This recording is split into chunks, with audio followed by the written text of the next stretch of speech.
दोस्तों, आज मैं आपको एक बहुत अच्छी बात बता रहा हूं, ध्यान से सुनिएगा। अगर मोहम्मद साहब की शिक्षाओं पर मनन किया जाए, मुस्लिम शिक्षा जो है उनकी शिक्षाओं पर मनन किया जाए तो दो बातें उनमें सबसे अहम है। पहली क्या है, मोहम्मद साहब की जो शिक्षाएं हैं वो किसी भी एक देश के लिए नहीं है या किसी भी एक धर्म के लिए नहीं है, हिंदू मुस्लिम सिख ईसाई, ऐसा नहीं है, सबके लिए है। और दूसरी जो उनकी शिक्षाएं हैं आज से 1500 साल पहले जितनी प्रासंगिक थी आज भी उतनी है। जीवन का कोई ऐसा पहलू नहीं जिसे बेहतर बनाने, अच्छाई को स्वीकार करने के लिए मोहम्मद साहब ने कोई संदेश न दिया हो। उनके संदेशों को गलत अर्थों में ले लें वो अलग बात है। उनकी जो बातें हैं वो इंसानों को सच की राह दिखाती है। अर्थशास्त्र, इकोनॉमिक्स भले ही ब्याज को मूलधन का किराया, शुल्क या कुछ और माने, लेकिन जो इस्लाम धर्म में ब्याज को ममनू माना गया, अनुचित माना गया है।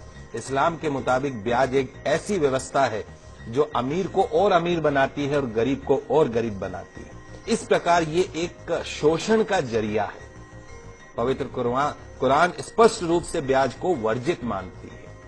इंसानों के लिए कहा गया है, हे ईमान वालों, 2 गुना और 4 गुना करके ब्याज मत खाया करो, उस मालिक से डरो। ब्याज खाने से बरकत खत्म हो जाती है, ब्याज की कमाई से बरकत खत्म होती है, इससे इंसान द्वारा किए गए पुण्य भी खत्म हो जाते हैं। ध्यान रखें, ब्याज जो है वो धन को कम करता है, लेकिन दान पुण्य से धन कम नहीं होता। जो लोग ब्याज हासिल करने का निश्चय कर चुके हैं उनके लिए बहाने बनाते हैं, उसके लिए ये एक शैतानी धोखा है। जो लोग ब्याज लेने को सही कारोबार साबित करने की कोशिश करते हैं कि साहब ये तो हमारा बिजनेस है, और लोगों को भी यकीन दिलाते हैं कि ब्याज लेना उचित है, तो ऐसे लोगों को भी इसी प्रकार के शैतानी धोखे के शिकार होते हैं। तो जो लोग ब्याज खाते हैं उनके बारे में कहा गया है कि कयामत के दिन खड़े नहीं हो सकते, उसी तरीके से जैसे किसी को शैतान ने छूकर पागल कर दिया हो। यह इसलिए क्योंकि वे कहा करते थे कि व्यापार भी तो ब्याज के समान है। व्यापार को वैध कहा गया है, ब्याज को पूरी तरीके से अवैध कहा गया है।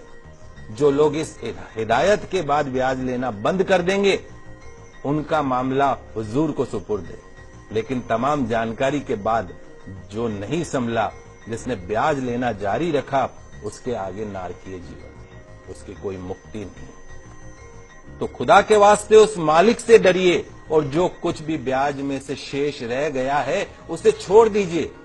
यदि तुम सच्चे दिल से ईमान रखते हो, ना तुम खुद जुल्म करो और ना तुम पर जुल्म किया जाए। अगर तुम्हारे पास धन हो तो जरूरतमंद लोगों को कर्ज दो, उन्हें वापसी के लिए कम से कम इतना तो समय दो कि कर्जदार इंसान उसे आसानी से वापस लौटा सके, आत्महत्या नहीं करे। किसी वास्तविक वो अवश्यम भावी जो मजबूरी होती है कि जानबूझ के कोई नहीं, लेकिन मजबूरी है, अगर उस मजबूरी में अगर वो तुम्हारा समय पर धन नहीं लौटा सके तो उस पर कभी सख्ती मत करो, उसका अपमान मत करो, गालियां मत दो, उसे और समय दो। रोजी कमाने का गलत तरीका, गलत साधन, गलत रास्ता मत अपनाइए। मालिक से डरते हुए, उसकी नाफरमानी से बचते हुए सही जायज हलाल तरीके अपनाइए। हराम रोजी के करीब भी